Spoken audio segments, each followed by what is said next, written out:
What's good, YouTube? It's your boy Show back with another video, and today we're talking about Tengen Toppa Gurren Lagann. Yes, this is next for my Redone and Remastered series because I want to talk about this anime in particular because it came out in 2007, but I've probably watched it years later.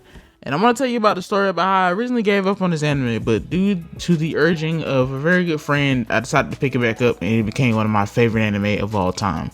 With that being said, let's go ahead and enjoy. Make sure you put that like button.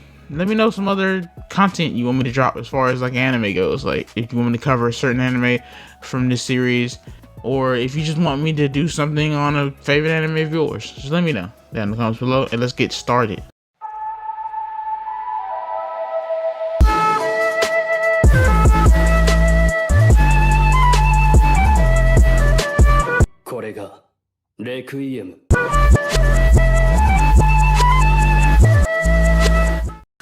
Every member of Team Daiguren believes in me. The me that my bro believed in. The me that I believe in isn't ever gonna lose to the likes of you! Now, Gurren Lagann is a mecha anime at its core, but I feel like it holds values of something very different. You know, a lot of people don't like fairy tale because they say that it's basically friendship and power and spirit all over again, but Gurren Lagann was pretty much the main anime to do that, and it actually turned out very well.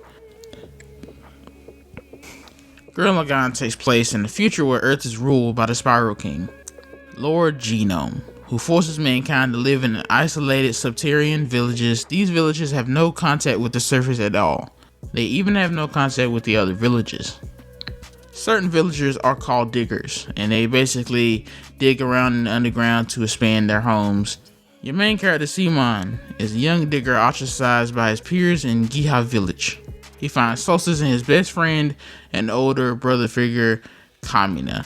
Now, let me talk about Kamina for a second. Kamina is one of the most important anime figures of all time. Like the lessons Kamina gave Simon is something you can take in real life. And imagine we were watching this back on Konami back in the day. So we obviously loved Kamina as a character. He was a standout character. I honestly, in the first half, I loved him more. In the first half, I loved Kamina more than I loved Simon. So Kamina encourages Simon to join his game, Team Gurren, to help him achieve his dream of visiting the surface world. Now, this is where the story takes place, like the real story. Now, Simon actually finds this robot, and this robot is like a mecha, and it's a very powerful drilling type robot. And with that robot, he's able to basically drill through the whole ceiling floor. So he's actually able to reach the surface. This actually isn't a spoiler. It's something that happens like episode 1 or 2. And so on and so forth. He meets very interesting characters like Yoko, and you know, his journey with Kamina begins. Now let's talk about when I watched this. When I watched this anime, I really was not attracted to it because when I first originally saw it, I believe it was on Netflix. If I'm not mistaken, it definitely was on Netflix. And at the time, Netflix was really killing with the anime. Even now, Netflix is kind of killing it with anime. They're a really good place if you want to send somebody to kind of start anime. For me, I didn't necessarily was fresh in the anime field, but I wasn't as vast with my different like selections of anime. Like now, I may watch like romance or rom-com or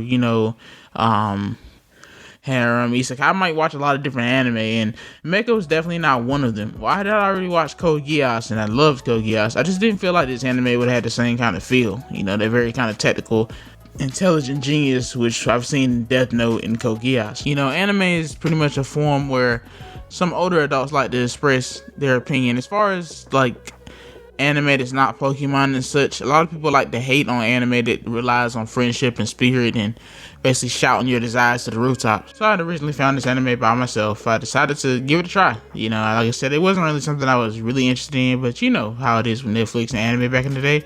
They got an anime up there. It's easy to watch. It's fast. I've already paid for Netflix, so let's go. Let's watch it. So I ended up watching it, and nothing in the first couple episodes really grabbed at me. Like, it was really cool. I like Kamina.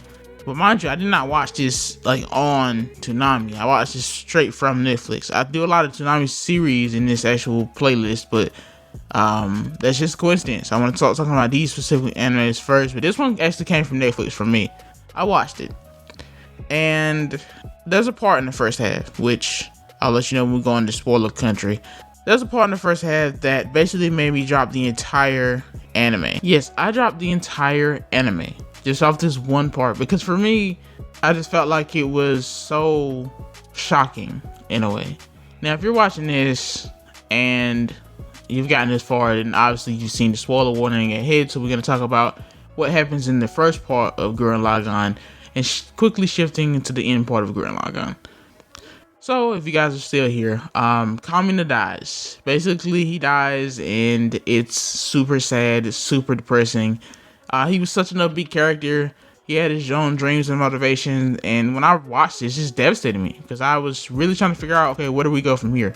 So, with Kamina being dead, it basically means that the story's at a halt. Obviously, Simon was the main character, and it showed in their battles, and then, you know, the way the story was actually told. But Kamina was so much more than a main character. He was basically the driving force between all the heroes. He was the glue that held everybody together in a way. And then he dies.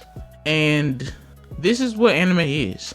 Anime is something that can provoke an emotion out of you. Now, I'm not saying that you can't get emotion out of regular cartoons that are anime. I mean, look at Avatar. It gave you a lot of emotions there, but still, it's just actually insane because when he dies, it forces Simon to actually grow to be a better person so that he can actually lead his team, his people in the future. And that's why I actually really like the second half because I have a kind of a niche that I really like in anime where basically you'll see a main character, they'll go from a little main character and then they'll like actually grow, like a time skip within the anime. I love time skips. People don't really love them because they feel like it's an overused plot device, which it kind of is, you know, but I think it's really the best way you can advance things, unless you do something like the hyperbolic time chamber where you basically just spend the time in a place that time moves differently from, you know, so it's like a personal time jump for the character. But for me, I love time jumps because you get to see characters evolve, you get to see different techniques, different moves, you get to see how the character has grown. I love when they do that.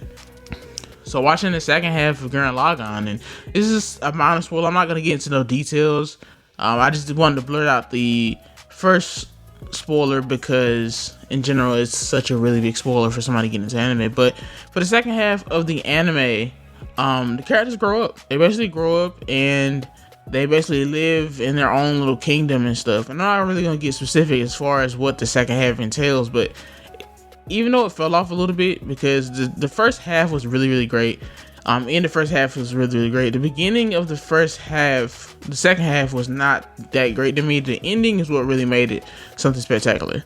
Even now, you can maybe look at the top 10 fights and see the different fights in the last season of Gurren Lagann, the part 2 season of Gurren Lagann. I was trying to avoid making this video very, very long, so I'm just gonna just leave with this. You've seen Gurren Lagann, you've watched it. Well, you haven't watched it. If you haven't watched it, definitely go watch it. It actually holds up really good. It doesn't need to be really redone at all. Maybe just remastered to fix up some of the visuals a little bit. But as far as like quality of the anime, it still holds up. It's still a great anime. Just go look because it still holds up pretty good for 2007 anime. So definitely go watch it if you haven't watched it. And with that being said, guys, please like and subscribe. If you guys enjoyed the video, if you want me to talk about more topics, these videos will get better. It'll get a little bit more structured. I'm just kind of trying it out right now and see how I like it and how I want to do it. With that being said, guys, thanks for watching and please like and subscribe. And I'll see you guys next video. He's right there on my back and here in my heart.